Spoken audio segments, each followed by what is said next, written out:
Hello everybody, this is Habibullah and welcome to our channel Crack CTET WBTET। আগে বলে দিই আমরা সম্পূর্ণ সিটেট WBTET কমপ্লিট সিলেবাস, তারপরে রয়েছে আমাদের চাইল্ড ডেভেলপমেন্ট অ্যান্ড পেডাগোগি, ইভিএসের পেডাগোগি, ম্যাথসের পেডাগোগি, এইগুলি পরিপূর্ণভাবে আমরা সম্পূর্ণ সিলেবাস আমরা শেষ করব এই চ্যানেলে। সমস্ত রকমের তোমাদের প্রয়োজন এই চ্যানেলের মধ্যেই পুরি হবে সিটেট এবং টেট, ওয়েস্ট বেঙ্গল টেট এক্সামের জন্য। Watch this video and make yourself a better person. Okay, শুরু করবো আজকে আমাদের ক্লাস। আজকে আমাদের ক্লাসের টপিক হলো বা লেকচারের টপিক হলো কোলবার্গস থিওরি অফ মোরাল ডেভেলপমেন্ট, যাকে আমরা বাংলায় বলি কোলবার্গের নৈতিক বিকাশের তত্ত্ব। তাহলে সবার প্রথমে আমাদের একটা আমি গল্প বলি, শোনো। হিঞ্জ বলে একটা ব্যক্তি ছিল, ঠিক আছে? হিঞ্জ ব্যক্তির একটা ওয়াইফ ছিল, একটাই ছিল। তো হিঞ্জের ওয়াইফের একদিন শরীর খারাপ হবে, অত্যন্ত শরীর খারাপ হবে। মানে এদিকে যমরাজ, তোমরা ছবিতে দেখতে পাবে, আমি ছবি লাগিয়ে দেবো, দেখবে এদিকে যমরাজ এসে দাঁড়িয়ে আছে, যেটাকে আমরা হিন্দিতে বলি ইয়ামরাজ, তাই তো, বা যমরাজ দাঁড়িয়ে আছে তার প্রাণ নেবো বলে। এদিকে হিঞ্জ ভাবছে বসে বসে আমি কী করবো, আমার কী করা উচিত হবে।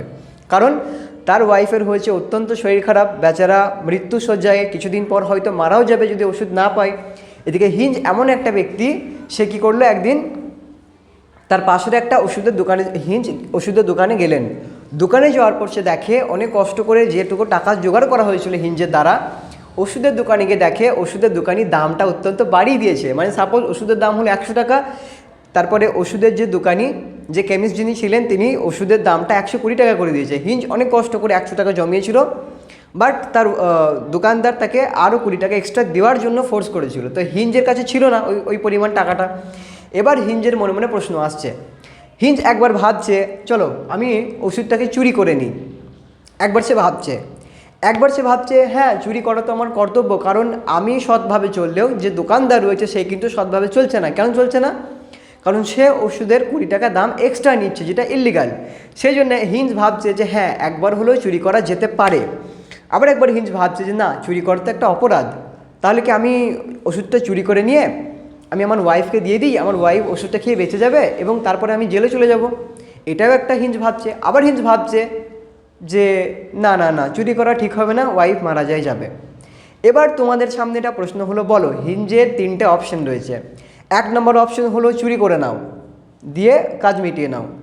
2 নম্বর অপশন হলো সে তার ওয়াইফকে মারা যেতে দেবে, কোনো রকমের চুরি করবে না, কারণ সে তার নীতিকে, সে তার নৈতিকতাকে ভাঙতে পারে না, সে তার ভ্যালুজ এথিক্সের বাইরে যাবে না। 3 নম্বর অপশন হলো যে হ্যাঁ, সে আপাতত চুরি করবে, ওয়াইফকে ওষুধটা খাইয়ে দেবে, ওয়াইফের জানটাকে বাঁচিয়ে দেবে, তারপরে সে জেলে চলে যাবে, বলবে হ্যাঁ আমি চুরি করেছিলাম, আমাকে অ্যারেস্ট করে নিন। এবার তোমাদের কাছে প্রশ্ন হলো এই 3টে, তোমরা কমেন্টে উত্তর দাও। তোমরা ওই জায়গায়, ওই পরিস্থিতি, আমি চাইবো কেউ না থাকুক, বাট হাইপোথেটিক্যাল সিচুয়েশন যদি কখনো হয়, তোমরা কে কোনটা করবে লেখো কমেন্টে, দেখতে চাই। এবার আমরা চলে আসি আমাদের পড়ার মধ্যে। তাহলে কোলবার্গের প্রথম কথা মাথায় রাখবো যে কোলবার্গ থিওরি কিসের উপর দিয়েছিল। কোলবার্গ থিওরি আমাদের দিয়েছিলেন মোরাল ডেভেলপমেন্টের ওপরে বা নৈতিক বিকাশের ওপরে। এবার প্রশ্ন হবে যে হোয়াট ইজ মোরাল ডেভেলপমেন্ট বা নৈতিক বিকাশ কি? আচ্ছা, তার আগে আমি বলি, আমরা যে গল্পে ছিলাম এর আগে, গল্পটা একটু ফিরে যাই। গল্পেতে আমরা ছিলাম যে তোমরা ছবিতে দেখতে পাচ্ছ যে হিঞ্জ নামক যে ব্যক্তি, দেখো দেখতে পাচ্ছ ওয়াইফ বিছানায় শুয়ে রয়েছে, পাশে যমরাজ দাঁড়িয়ে আছে। যমরাজ তার ওয়াইফকে তুলে নিয়ে যাবে যদি না সে ওষুধটাকে কিনে আনে, তাই তো? এবার এখানে প্রশ্ন হলো যে আমাদের হিঞ্জের মনের মধ্যে যে এখন দুবিধা মানে বুঝো তো, দ্বন্দ্ব, আমি চুরি করব না করব না, চুরি করার পরে আমি কি পুলিশের কাছে অ্যারেস্ট করব নাকি করব না। এই যে করব আর করব না, দুটো যে মাঝখানে ডিফারেন্স, রাইট আর রং, মাঝখানে যে জায়গাটা, আমি দাঁড়িয়ে একবার ভাবি যেটা করা ঠিক হবে নাকি ঠিক হবে না, এই যে ডিফারেন্স, এটা কি আমরা বলবো ডিলেমা, কি বলা হয়, ডিলেমা। আর এই ডিলেমাটাকে আমরা বলবো মোরাল ডিলেমা, মানে যাকে আমরা বাংলা টার্ম হলো নৈতিক দ্বন্দ্ব। এর বাংলা টার্মটা কি লিখবে তাহলে লিখে নাও, নৈতিক দ্বন্দ্ব, ঠিক আছে? তাহলে মোরাল ডিলেমা এর বাংলা টার্ম কি বললাম, নৈতিক দ্বন্দ্ব, ঠিক আছে? নৈতিক দ্বন্দ্ব। 1 মিনিট এটাকে একটু এদিকে করে নিই, ঠিক আছে? এবার দেখো, হ্যাঁ, নৈতিক দ্বন্দ্ব। এবার এখানে যে ব্যাপারটা হলো যে হিঞ্জের মাথায় যে 3 রকমের কোয়েশ্চেন এসেছিল।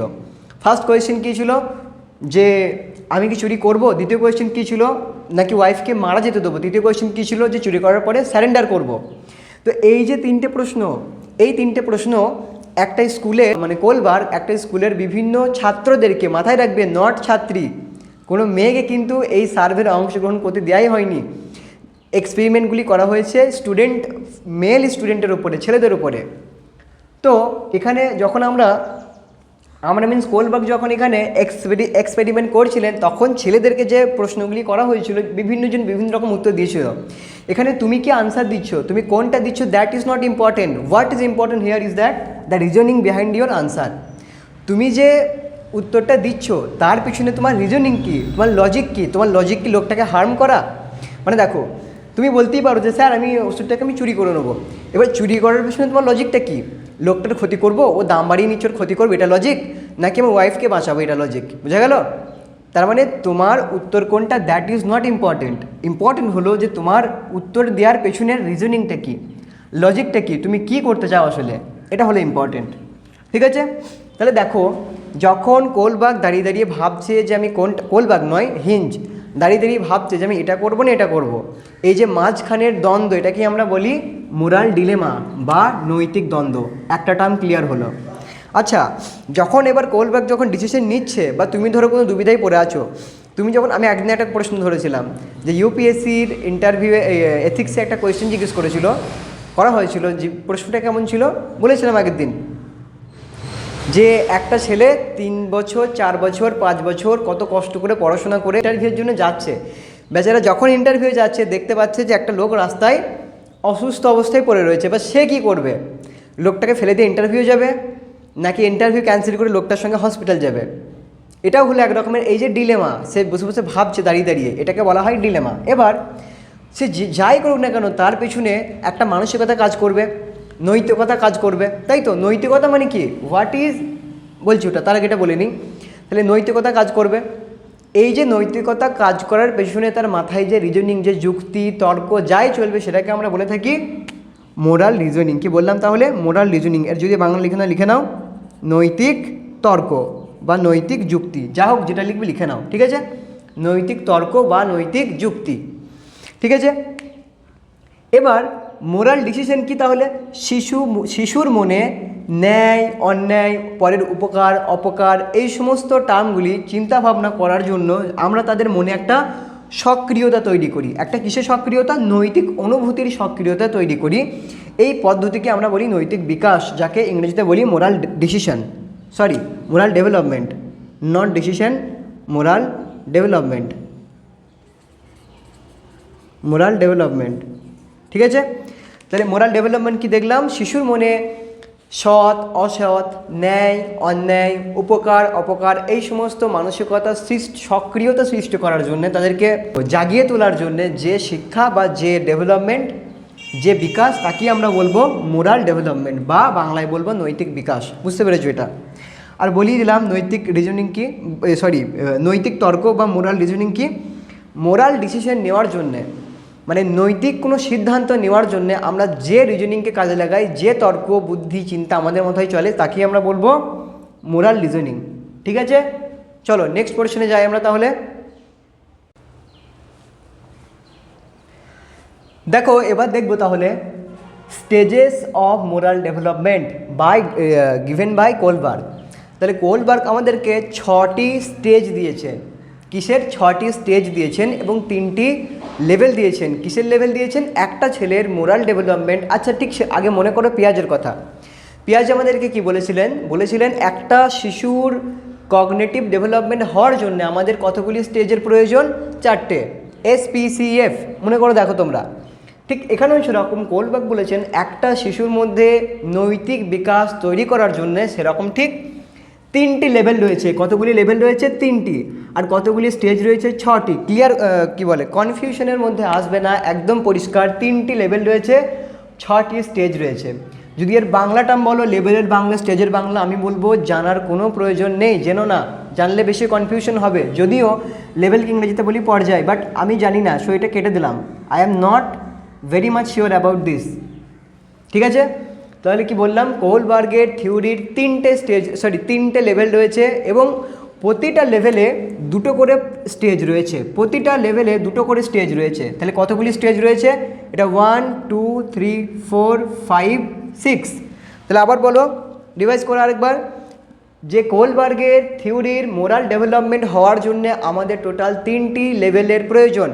প্রথম লেভেল কি আমাদের, 1 নম্বর লেভেল হলো pre conventional stage, pre conventional level, যেটাকে আমরা বাংলায় বলি প্রি মানে প্রাক, এখনও পর্যন্ত হয়নি। প্রি কনভেনশনাল লেভেল মানে হলো প্রাক প্রথাগত স্তর, ঠিক আছে। তারপরটা হলো কনভেনশনাল লেভেল, তার মানে একটা জিনিস আমার মাথায় এলো, মেবি লেভেল মানে স্তর, পর্যায়, স্টেজ মানে পর্যায়, বা উল্টোটা হতে পারে, আমি জানি না, বাংলাটা নিও না, কনফিউশন হয়ে যাবে। আর জানলে কমেন্টে লিখে দিও তোমরা, ঠিক আছে। তাহলে কি বললাম, কোলবার্গের 3টে পর্যায় রয়েছে। একটা হলো প্রি কনভেনশনাল, যাকে বাংলায় বলবো প্রাক প্রথাগত পর্যায়, ঠিক আছে, বা প্রাক প্রথাগত লেভেল। তারপর রয়েছে কনভেনশনাল, যার মানে হলো প্রথাগত, আর প্রাক নয়, এবার প্রথাগত, এবার সে নিয়মকানুন শিখছে। থার্ড স্টেজ রয়েছে আমাদের পোস্ট কনভেনশনাল, মানে তার কনভেনশনাল হয়ে গেছে। এবার প্রশ্ন হলো যে কনভেনশন মানে কি, কনভেনশনাল মানে কি, দেখবো আমরা। তাহলে 3টি লেভেলের নাম, প্রথম কথা এটা আগে এক্ষুনি লার্ন করে নাও, pre conventional, conventional, post conventional. যেটা এখনও পর্যন্ত হয়নি সেটাকে বলবো প্রি কনভেনশনাল, যেটা হবে আর কি সেটা হবে কনভেনশনাল। আর যখনই সে কনভেনশন হয়ে যাবে, তার মানে সে সঠিকভাবে নিয়মকানুন শিখে যাবে, কিভাবে সমাজে চলতে হয়, ধীরে ধীরে তার নৈতিকতা তার মধ্যে আসতে শুরু করবে। এই পর্যায়ে কী হলো, প্রি কনভেনশনাল স্টেজে তাদের কোনো বা লেভেলে তাদের কোনো রকমের নৈতিকতা আসে না, no moral development is here. এরপরে কি আসবে কনভেনশনাল, এই স্টেজে তারা ধীরে ধীরে সভ্য হতে শুরু করে, ধীরে ধীরে তাদের মধ্যে মোরাল ডেভেলপমেন্ট আসতে শুরু করে, মোরাল ডিসিশন তারা নিতে শুরু করে, মোরাল রিজনিং তাদের মধ্যে আসতে শুরু করে, নৈতিক যুক্তি তর্ক ধীরে ধীরে এই স্টেজে আসে। এই স্টেজে একদমই থাকে না, এই স্টেজে আসে। আর পোস্ট কনভেনশনাল মানে পুরোপুরি তারা নৈতিকভাবে বিকশিত হয়ে গেছে, ঠিক আছে। তাহলে কি বললাম, প্রতিটা লেভেলের আবার 2টো করে ভাগ রয়েছে, সেই ভাগগুলির নামটাও দেখব। তার আগে জানবো যে প্রি কনভেনশনাল স্টেজ কত থেকে কত বছর শিশুর মধ্যে দেখা যায়। তাহলে আমরা দেখলাম কি, প্রি কনভেনশনাল স্টেজ বা প্রাক প্রথাগত স্তর 4 থেকে 10 বছর শিশুর মধ্যে দেখা যায়, ছেলে বলতে পারি বা চাইল্ড বলতে পারি এক কথায়। কনভেনশনালও তাই, 10 থেকে 13 বছর বাচ্চার মধ্যে দেখা যায়। আর পোস্ট কনভেনশনাল 13 বছর থেকে শুরু করে আমৃত্যু, ঠিক আছে, 13 বছর বয়স থেকে শুরু করে সিধা মৃত্যু পর্যন্ত আমরা যে কোনো ব্যক্তির মধ্যে আমরা দেখতে পেতে পারি। বুঝে গেল? এবার আমরা কি দেখব, যে 6টা স্টেজের নাম। তাহলে যদি বলে কতগুলি লেভেল আছে, লেভেল আছে 3টে, কতগুলি স্টেজ আছে 6টা, কারণ একটা লেভেলের 2টো করে স্টেজ রয়েছে, ঠিক আছে। চলো লিখে ফেলি নামটা আমরা আগে। দেখো, তাহলে তোমাদের মূল্যবান সময় সেভ করার জন্য আমরা লিখে নিলাম, যাতে লিখতে গিয়ে টাইম ওয়েস্ট না হয়, লেকচারটা অনেক বড় না হয়ে যায়, ঠিক আছে। দেখো, তাহলে দেখে নিয়েছিলাম যে 3টে স্টেজ ছিল, pre conventional, conventional, post conventional, এবং একটা স্টেজের এক একটা লেভেলের 2টো করে স্টেজ ছিল।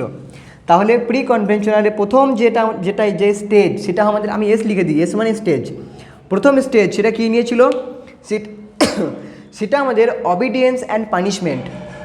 আপাতত নামগুলোকে বোঝো, তারপরে আমি একটা সম্পর্কে ডিটেলসে বলছি।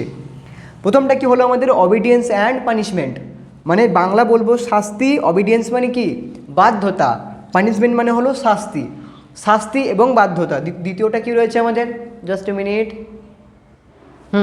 দ্বিতীয়টা কি রয়েছে আমাদের, individualism and exchange. Individualism means ব্যক্তিত্ব, আমি নিজের কথা ভাববো, অ্যান্ড এক্সচেঞ্জ কোনো কিছু এক্সচেঞ্জ করব আমি। পার্সোনাল রিওয়ার্ড ওরিয়েন্টেশন, পার্সোনাল মানে ব্যক্তিগত, রিওয়ার্ড মানে আমি কোনো গিফট পাবো, কোনো কিছু পাবো, সেরকম মনোভাব, এরকম ওরিয়েন্টেশন, ব্যক্তিকেন্দ্রিক নীতিবোধের কথা বলা হয়েছে, যেটা আমাদের ছিল। তাহলে এই দুটো আমাদের যদি বলা হয় প্রথম লেভেলে, ফার্স্ট লেভেলে 2টো স্টেজ কী, প্রথমটা হলো পানিশমেন্ট অ্যান্ড অবিডিয়েন্স, পরেরটা হলো আমাদের পার্সোনাল রিওয়ার্ড ওরিয়েন্টেশন। এইভাবে মুখস্থ রাখতে হবে, ঠিক আছে। তারপরে কি রয়েছে আমাদের, কনভেনশনাল স্টেজেরও 2টো রয়েছে। প্রথমটা হলো ইন্টারপার্সোনাল রিলেশনশিপ। ইন্টার মিন্স মানে কি বলবো, আন্তঃকেন্দ্রিক, আমার সঙ্গে তোমার কি ব্যক্তিগত কি সম্পর্ক, তাহলে ইন্টারপার্সোনাল আন্তঃকেন্দ্রিক রিলেশনশিপ, সম্পর্ক আমাদের মধ্যে, যেটাকে বাংলায় বলা হয় প্রত্যাশামূলক নীতিবোধ। দেখা যাচ্ছে, হ্যাঁ দেখা যাচ্ছে, প্রত্যাশামূলক নীতিবোধ, যার একটা নাম হলো good boy nice girl orientation, লিখে নেবে এটা ওরিয়েন্টেশন, ঠিক আছে। Good boy nice girl orientation, ভালো ছেলে ভালো মেয়ে, মানে এই লেভেলে তারা বড়দের কাছ থেকে নাম শুনতে খুব উৎসুক, যে আমাকে গুড বয় নাইস গার্ল বলে দিক, খুব ভালো, আমরা খুব খুশি। দেখবো ডিটেলসে, আগে শুনে নাও। তারপর রয়েছে মেনটেনিং দ্য সোশ্যাল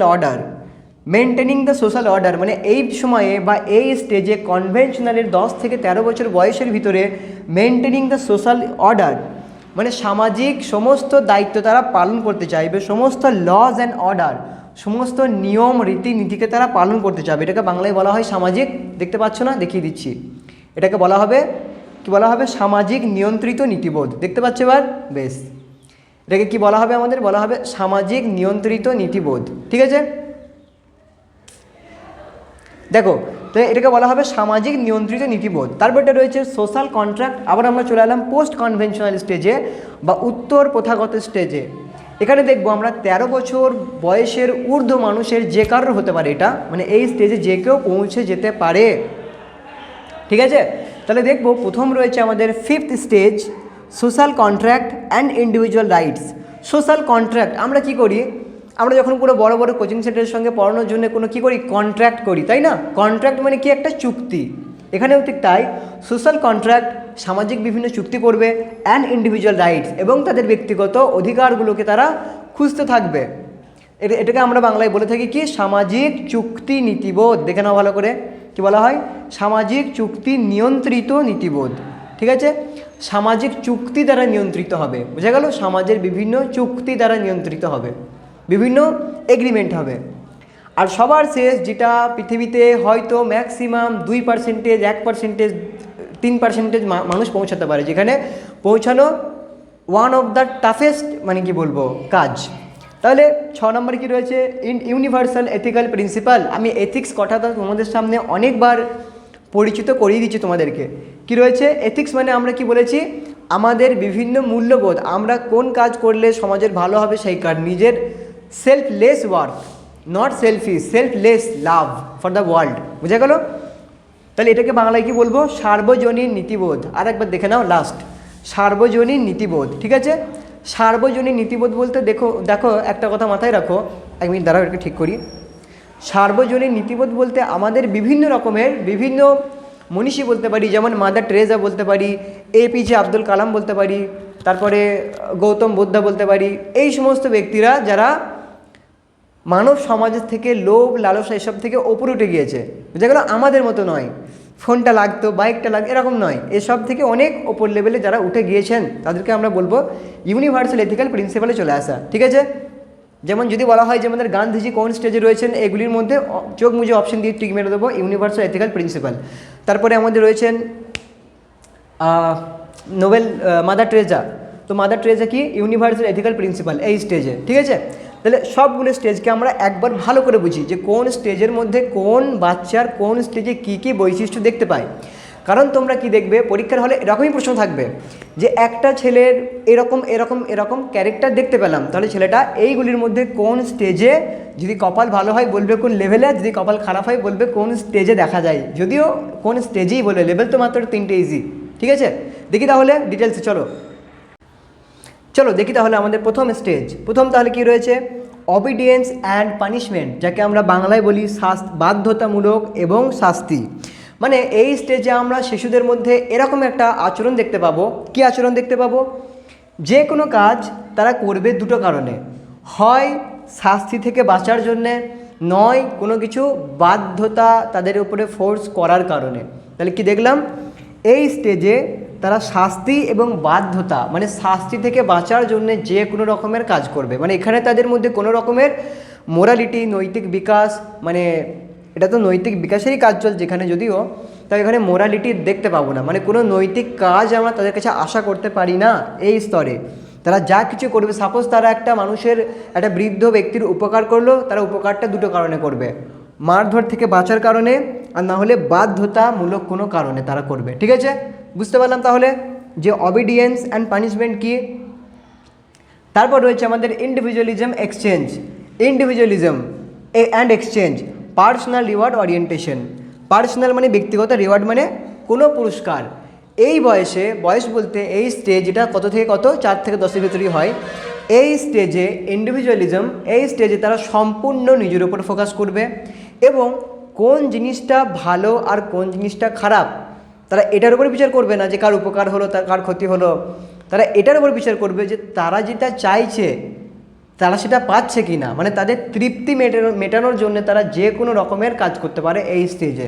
মানে এখনও তাদের মধ্যে কিন্তু কোনো রকমের ডেভেলপমেন্ট হয়নি, তাহলে কি দেখলাম যে এই স্তরে ইন্ডিভিজুয়ালিজম অ্যান্ড এক্সচেঞ্জ বা পার্সোনাল রিওয়ার্ড ওরিয়েন্টেশন বা ব্যক্তিকেন্দ্রিক নীতিবোধ, এই স্তরে তারা যে কোনো কাজ নিজের তৃপ্তির জন্য মেটায়, ঠিক আছে, কারোর উপকার করার জন্য নয়, নিজের তৃপ্তির জন্য তারা মেটায়। তারা যা চাইছে সেটা পাচ্ছে কিনা শুধুমাত্র সেটার ওপরেই তারা ফোকাস করবে, ঠিক আছে। তাহলে হয়ে গেল আমাদের প্রি কনভেনশনাল স্টেজ। এরপরে আমাদের আসবে কনভেনশনাল বা প্রথাগত স্টেজ। দেখো, কনভেনশনালের প্রথমটাই হলো interpersonal relationship, good boy nice girl, or যেটাকে আমরা বলি প্রত্যাশামূলক নীতিবোধ। এই স্তরে তারা যে কোনো কাজ করবে, যদি তারা প্রশংসা পায় আরও কাজ করার জন্য উৎসাহিত হবে। যেমন তোমরা শুনবে যে যদি কোনো বাচ্চাদেরকে বলা হয় যে বাহ তুমি খুব ভালো কাজ করছো, তো সে আরও একটু খুশি হয়ে আরও দুটো কাজ করে দেবে, তাই নয় কি? এটাই আমরা দেখতে পাই। তার মানে কি, তারা গুড বয় নাইস গার্ল, তারা সবসময় শুনতে চায়। তাদের কোনো কাজ অপরের প্রশংসার উপর ডিপেন্ড করে, সেই কাজটা করবে কি না সেটা অন্য কারোর প্রশংসার উপর ডিপেন্ড করে, ঠিক আছে। কারণ তারা শুনতে চায় সামওয়ান সেজ আস গুড বয় নাইস গার্ল, কেউ একজন তাদেরকে বলুক তারা ভালো ছেলে, গুড বয়, সে ভালো মেয়ে, নাইস গার্ল, ঠিক আছে, তাদেরকে এটা কেউ বলুক, তো তারা এটার উপরেই ডিপেন্ড করে কোনো কাজ করবে। এটা কি বলা হয়? Interpersonal relationship. সম্পূর্ণ নিজেদের মধ্যে রিলেশনশিপের মাধ্যমে তারা অপরের কাছে সবসময় কী করে, প্রত্যাশা করে, অপরের কাছে আশা করে যে ও আমার নাম করুক, এই ব্যক্তি আমার নাম করুক, আমি এমন কিছু করি যেন সামনের জন নাম করুক। এক কথায় তারা এই স্তরে অপরের সমর্থনকে অত্যন্ত আশা করে, প্রত্যাশা বলেই দিয়েছে। অন্য এক ব্যক্তির সমর্থনের মাধ্যমে সে নিজের কনফিডেন্স পায়, নিজের কাজ করার মোটিভেশন পায়, নিজে কোনো নৈতিক কাজ করার জন্য নিজের ভিতর থেকে নয়, অপরের প্রশংসা দ্বারা সে নিয়ন্ত্রিত হয়। পরের স্টেজ রয়েছে আমাদের 4 নম্বর স্টেজ, সেটা হলো মেইনটেনিং দ্য সোশ্যাল অর্ডার। মানে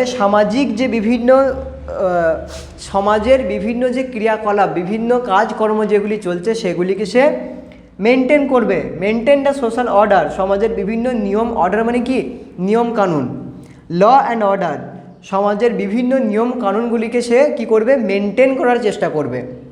মানে আইডিয়াল মানুষ হওয়ার চেষ্টা করবে, সব কিছুকে মানার চেষ্টা করবে। সাপোজ তার খুব দ্রুত কোনো কাজ রয়েছে, রেড লাইন হয়ে গেল, ট্রাফিক লাইন দাঁড় করতে বললো, সে কী করবে, দাঁড়িয়েই যাবে।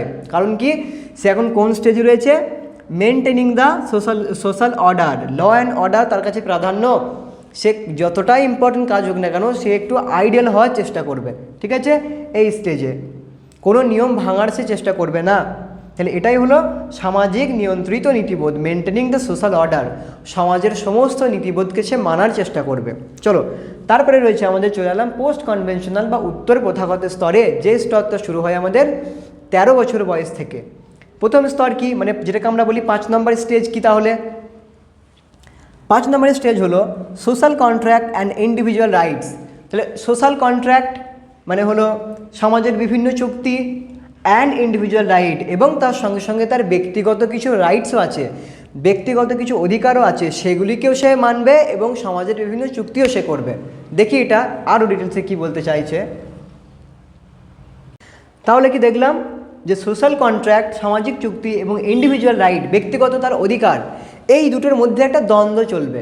কোনো কোনো জায়গায় আমরা দেখতে পাবো সেই ব্যক্তিটা সমাজের বিভিন্ন নিয়ম কানুন ভাঙছে, কেন, কারণ তার ইন্ডিভিজুয়াল রাইটসের জন্যে। মানে এই স্টেজটা এটার উপর ফোকাস করে যে তোমার যদি কোনো অত্যন্ত এমার্জেন্সি হয়, জরুরি সামথিং কোনো কিছু হয়, তুমি এক কাজ করতে পারো, নিয়মটাকে সমাজের একটু আগে ছিল না, ল অ্যান্ড অর্ডারকে মানতেই হবে, যে রেড লাইন ক্রস করছিল না, এবার কি করবে সেই ব্যক্তি, রেড লাইন ক্রস করে ফেলবে, কারণ সে তার মধ্যে ঢুকে গিয়েছে ইন্ডিভিজুয়াল রাইটস। কারণ সে নিজের ব্যক্তিগত কাজ মেটানোর জন্য সে কখনো সমাজের চুক্তিকেও ভঙ্গ করবে, ল অ্যান্ড অর্ডারকে কখনো কখনো ভঙ্গ করতে পারে। কোন স্টেজে, এই স্টেজে। কারণ তুমি ভাবো, এখানেই শুরু হয় আমাদের এই স্টেজের পরের স্টেজ রয়েছে ইউনিভার্সাল এথিক্যাল প্রিন্সিপাল, ওটা যাবো, বাট তার আগে এটাই হলো লাস্ট স্টেজ। এই স্টেজে আমরা কি দেখতে পাবো, আমাদের পৃথিবীতে যাবতীয় জীবনের যত রকমের মোহ মায়া, টাকা পয়সা, যা কিছু হোক না, যত রকম নিডস, সব থেকে বেশি এই স্টেজে প্রয়োজন পড়ে। কারণ এই স্টেজে শুধু আমরা নিজের জন্য ভাবি না, আমরা আমাদের ফ্যামিলি, ছেলে মেয়ে, বাচ্চা, সবার জন্য ভাবি, সমাজের জন্যও হালকা হালকা ভাবতে শুরু করি। তো এই স্টেজে আমরা ওই জন্যে সব কিছু চুক্তি নিয়ম নাও মানতে পারি, কখনো কখনো কি বলবো কখনো কখনো ল অ্যান্ড অর্ডার ভঙ্গ করাই যেতে পারে। এটা আমি বলছি না, এটা এই স্টেজের একটা ব্যক্তিত্ব, এই স্টেজের একটা বৈশিষ্ট্য। এবং সবার শেষে রয়েছে আমাদের last and sixth stage, that is universal ethical principal, যার বাংলা মানে হলো সার্বজনীন নীতিবোধ। যে সমস্ত ব্যক্তিরা সমাজের সমস্ত ছোটোখাটো মান সম্মান পাওয়ার ইচ্ছা, টাকা পয়সা অর্জন করার ইচ্ছা, এগুলি থেকে অত্যন্ত ওপরে উঠে যান। আমি এক্সাম্পল দিয়েছি, গান্ধীজি, তারপরে আমাদের মাদার টেরেসা, স্বামী বিবেকানন্দ, এই সমস্ত ব্যক্তিরা যারা সমস্ত মোহমায়ার এক লেভেল উপরে, যেখানে পৌঁছানো অত্যন্ত কঠিন জিনিস। আমি তো একটু আগে বলেই দিলাম যে হয়তো পুরো পৃথিবীর 1% বা 2% মানুষই হয়তো পৌঁছাতে পারেন ওই লেভেলে। ওটা কি বলা হবে? Universal ethical principal. এই স্তরে কি দেখলাম আমরা, যে তাদের বিবেকের দ্বারা নিয়ন্ত্রিত হয় সব কিছু। তাদের বিবেককে তারা কাজে লাগিয়ে দেখে যে এই কাজটা করলে হিউম্যান কাইন্ডের, মানব সমাজের কি কল্যাণ হবে। যদি দেখে হবে, তাহলে তারা সেই কাজটা করেন। ঠিক আছে। আর এই স্টেজে আরও আমরা কি দেখতে পাই, যে এটাই আর কি মেন জিনিস, এটাই যে সমস্ত রকমের কল্যাণকর কাজ এই স্টেজের মধ্যেই হবে। এই স্টেজে পৌঁছানো অত্যন্ত কঠিন জিনিস। আর একটা কথা ইম্পর্টেন্ট, যে ইউনিভার্সাল এথিক্যাল প্রিন্সিপাল, এই স্টেজ তো সব থেকে লাস্ট স্টেজ। এই স্টেজে আমাদের অ্যাবস্ট্রাক্ট থিঙ্কিং খুব হাই লেভেলের হতে হয়। মানে অ্যাবস্ট্রাক্ট থিঙ্কিং মানে জানি যেগুলি আমরা হাত দিয়ে টাচ করতে পারি না, যেগুলি চিন্তাভাবনার অত্যন্ত অ্যাডভান্স লেভেলের হয়, যেখানে দেখতে পাই না কিন্তু মন থেকে কল্পনা করতে হয়। ঠিক আছে। ওই সমস্ত কাজগুলি সব হয় ইউনিভার্সাল এথিক্যাল প্রিন্সিপাল এই স্টেজে আমাদের। তো সব থেকে বেশি অ্যাডভান্স থিঙ্কিং বা সব থেকে বেশি অ্যাবস্ট্রাক্ট থিঙ্কিং, যেটা বাংলায় বলি বিমূর্ত চিন্তন, সেটা এই স্টেজেই দেখা যায়, ইউনিভার্সাল এথিক্যাল প্রিন্সিপাল। তাহলে দেখো, একবার 1 সেকেন্ড সব কিছু রিভাইজ করে নিই। আমরা কি দেখেছিলাম? দেখলাম যে কোহলবার্গের যে আমাদের থিওরি ছিল, থিওরিটা দিয়েছিলেন মোরাল ডেভেলপমেন্ট, যাকে আমরা বাংলায় বলি কোহলবার্গের নৈতিক বিকাশের তত্ত্ব। এই তত্ত্বে আমরা দেখেছিলাম জেনারেলি 3টে লেভেল থাকে, এবং একটা লেভেলের 2টো করে স্টেজ, মানে টোটাল 6টি লেভেল থাকে, 6টি স্টেজ থাকে। প্রথম যদি আমরা দেখি, প্রথম লেভেল আমাদের প্রি কনভেনশনাল, যাকে আমরা বাংলায় বলি প্রাক প্রথাগত স্তর। তারপরে রয়েছে আমাদের কনভেনশনাল, যাকে আমরা বাংলায় বলি প্রথাগত স্তর। তারপর রয়েছে পোস্ট কনভেনশনাল, যাকে আমরা বাংলায় বলি উত্তর প্রথাগত স্তর। এবং সব স্তর বা পর্যায়, এটা কনফিউজ হতে পারে। তারপর রয়েছে যে প্রি কনভেনশনাল স্টেজ আমাদের শুরু হয় 4 থেকে 10 বছরের মধ্যে, কনভেনশনাল 10 থেকে 13 বছর, পোস্ট কনভেনশনাল হতে পারে 13 বছরের পর থেকে যে কোনো সময় পর্যন্ত। তারপরে দেখলাম প্রি কনভেনশনালের 2টো স্টেজ রয়েছে। একটা হলো অবিডিয়েন্স অ্যান্ড পানিশমেন্ট, যে স্টেজে বাচ্চারা যে কোনো কাজ শাস্তি থেকে বাঁচার জন্যে এই কাজটা করবে, আর পুরস্কার পাওয়ার জন্য এই কাজটা করবে। তারপর রয়েছে পার্সোনাল রিওয়ার্ড ওরিয়েন্টেশন, মানে ব্যক্তিকেন্দ্রিক নীতি, মানে সে সবসময় ভাববে, একটা কথা বলে না, মাই লাইফ মাই রুল। সে একটা দেখবে ইম্যাচিওর ছেলেরা এরকম একটা স্ট্যাটাস দেয়, মাই লাইফ মাই রুল, আমার জীবন আমি ডিসাইড করব। তো এই রকম কথাবার্তা বলবে এই লেভেলে। ঠিক আছে। তো ভাবো যে সমস্ত 21 বছর 22 বছরের ছেলেরা এইসব স্ট্যাটাস দেয়, ভাববে তারা কিন্তু 4 থেকে 10 বছর বয়সের ছেলেদের লেভেলে রয়েছে। সরি যদি কেউ পার্সোনালি রেখে থাকে, মজা করলাম, বাদ দাও। তাহলে কি বললাম, যে পার্সোনাল রিওয়ার্ড ওরিয়েন্টেশন বা ব্যক্তিগত নীতিবোধ হলো এটা। তারপর রয়েছে ইন্টারপার্সোনাল রিলেশনশিপ, যাকে আমরা গুড বাই নাইস গার্ল বলে থাকবো। তাহলে ইন্টারপার্সোনাল রিলেশনশিপ মানে বললাম কি, অপরের ওপর প্রত্যাশা করবে, অপরের সমর্থনের দ্বারা নিজে বল অনুভব করবে, মানে অপরের সমর্থনের দ্বারা সে নিজে কোনো কাজ করার জন্য নিজেকে ইনসিস্ট করবে। ঠিক আছে। তারপর রয়েছে আমাদের মেনটেনিং দ্য সোশ্যাল অর্ডার। এই স্টেজে তারা সামাজিক নিয়ম নীতি, ল অ্যান্ড অর্ডার সব কিছু মানবে, আইডিয়াল একদম। পরের স্টেজে আসবে যে social contract and individual rights, সামাজিক চুক্তি ও নিয়ন্ত্রিত নীতিবোধ, মানে সমাজের চুক্তি এবং তার নীতিবোধ দুটোর মধ্যে একটা দ্বন্দ্ব হবে, কখনো কখনো নিয়মকে ভাঙা হবে, কখনো কখনো তার নিজের দিকে তাকানো হবে। এবং সবার শেষে রয়েছে আমাদের ইউনিভার্সাল এথিক্যাল প্রিন্সিপাল, যাকে আমরা বলি সার্বজনীন নীতিবোধ, যেটা আমাদের গান্ধীজি, মাদার টেরেসা, বিবেকানন্দ এইসব ব্যক্তিদের মধ্যে দেখতে পেয়েছি আমরা। দেখো এরপর তাহলে আমরা দেখব কোলবার্গস পিরামিড অফ স্টেজেস। এই যে আমরা 6টা স্টেজ দেখলাম, 6টা স্টেজকে ঠিক পরপর একটা পিরামিডের আকারে সাজানো হয়েছে। ঠিক আছে। এখানে আমরা যে একটা জিনিস লক্ষ্য করতে পারবো, যে দেখো একটা শিশু ছোটোবেলায় কিভাবে মানে ন্যারো মাইন্ড থেকে ব্রড মাইন্ডের দিকে যাচ্ছে, তাই না? প্রথমে রয়েছে রিওয়ার্ড অ্যান্ড পানিশমেন্ট। প্রথমে একটা শিশু যে কোনো কাজ করতে কী থেকে বাঁচার জন্যে পানিশমেন্ট থেকে বাঁচার জন্য প্রথমে একটা শিশু যে কোনো কাজ করতো শুধু পানিশমেন্ট থেকে, মারধরের হাত থেকে বাঁচার জন্য। তারপরে ধীরে ধীরে কী হলো, সেলফ ইন্টারেস্ট, সে শুধু নিজের জন্যই ভাবতে থাকলো, শুধু নিজের কথাই সে ভাবে। তারপরে good boy nice girl orientation, মানে তার কাছে সেটাই সব থেকে বড় প্রাপ্য যদি তার কাছে অন্য কোনো ব্যক্তি তার প্রশংসা করে। তারপরে রয়েছে ল অ্যান্ড অর্ডার, সে সমাজের সমস্ত নিয়ম কানুনকে মানতে থাকছে। মানে তুমি দেখো কীভাবে সে, তার মনটা ন্যারো মাইন্ডেড ছিল, কীভাবে ধীরে ধীরে ব্রড হচ্ছে। তারপরে কী হলো, সোশ্যাল কন্ট্রাক্ট, এবার সে একটু কী হলো, নিজের সংসারের জন্য ভাবলো, ওই জন্য সে কী করলো, সমাজের নিয়ম কখনো সখনো মানা হলো, কখনো সখনো নিজের ব্যক্তিগত চুক্তির কথা ভাবলো। আর সবার শেষ স্টেজ রয়েছে ইউনিভার্সাল এথিক্যাল প্রিন্সিপাল, যেটা আমরা আগেও দেখেছিলাম যে এখানে সব ভুলে গিয়ে মানব সমাজের কল্যাণের কথা ভাবা হয়। তাহলে এই দুটোকে আমরা কোন স্টেজ বলবো, এই দুটোকে আমরা বলবো প্রি কনভেনশনাল স্টেজ। সবাই জানি আমরা এই দুটোকে আমরা কি বলবো, এই দুটোকে আমরা বলবো কনভেনশনাল স্টেজ। আর এটা হলো পোস্ট কনভেনশনাল স্টেজ, মানে তাদের যত রকমের কনভেনশন হওয়ার দরকার ছিল সব কনভেনশন হয়ে গিয়েছে। ঠিক আছে, তাহলে এই ছিল। এরপরে আমরা কোহলবার্গের কিছু ক্রিটিসিজমকে নিয়ে পড়ব। দেখি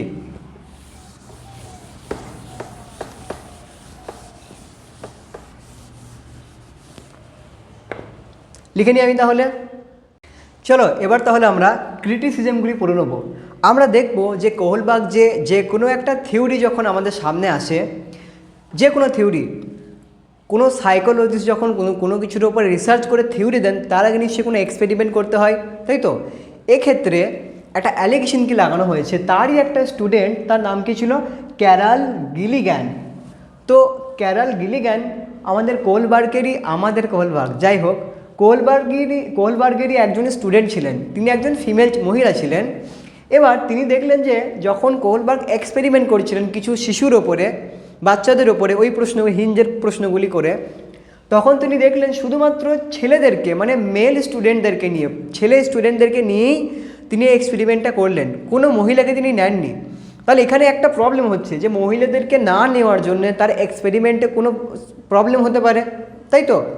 তাহলে এখানে ক্যারাল গিলিগ্যান একটা উইমেন ফেমিনিস্ট পার্সপেক্টিভের দিক থেকে তিনি বলেছেন এটা এক রকমের একটা বায়াস্ট মানে বোঝো তো, কোনো একটা বড় অপরাধ হয়েছে, সেই অপরাধে যদি একদিকে ঝুঁকে আমরা ডিসিশন দিই সেটাকে বলা হবে বায়াস্ট। বুঝে গেল? বায়াস্ট মানে কি? বায়াস্টের বাংলা কি বলে, একতরফা, মেবি একতরফা বা একদফা এরকম কিছু একটা মানে থাকে, মানে একদিকে ঝুঁকে যাওয়া আর কি, অন্যায় করা। তাহলে এটা কী ধরনের অন্যায়? Gender biased sample. এটা হলো জেন্ডার বায়াস্ট, মানে পুরুষ মহিলা দুজনকে নেওয়া হয়নি, শুধু পুরুষদেরকে স্থান দেওয়া হয়েছে, এই জন্য এটাকে বলা হবে জেন্ডার বায়াস স্যাম্পেল। কে বলেছেন? ক্যারাল গিলিগ্যান। তিনি কে ছিলেন? কোহলবার্গের একটা স্টুডেন্ট ছিলেন। তারপর দেখি আর একটা ক্রিটিসিজম কী রয়েছে, যে স্টুডেন্টগুলির মধ্যে তার এক্সপেরিমেন্ট চলছিল, সেই স্টুডেন্টের মধ্যে বেশিরভাগ স্টুডেন্টই তো ছিলেন একই জায়গার, মানে এমন তো নয় এই থিওরি তো পুরো অল ওভার ওয়ার্ল্ডে চলবে, কিন্তু কোহলবার্গের স্টুডেন্টগুলি তো একটা জায়গার ছিল, তাই না? একটা অল্প জায়গার, মানে তাদের কালচারটা সেম, এখানে ডাইভার্সিটি অফ কালচার নেই, এক রকমের ছাত্র ছিলেন। তার ফলে এটাও এক রকমের বায়াস্ট, মানে দেখা গেল কোহলবার্গের যে এরিয়ায় থাকতেন কিছু স্টুডেন্ট নিয়ে তাদের মধ্যে এক্সপেরিমেন্ট করে একটা থিওরি তৈরি করে দিলেন। তার ফলে আমাদের ইন্ডিয়ার বা আমাদের আশেপাশে যে দেশগুলি রয়েছে তাদের মানসিকতা বুঝতে পারলাম না আমরা, তাই তো? তাহলে এখানে একটা বায়াসড হলো, on the basis of universal culture. আমরা ইউনিভার্সাল কালচারকে নিয়েই নিই, দেশের পৃথিবীতে কত রকমের কালচার আছে আমরা সবার সঙ্গে হাত মিলাইনি, সবাইকে দেখিয়ে নিই। তার ফলে only few culture we have taken, not we have, Kohlberg has taken only few culture.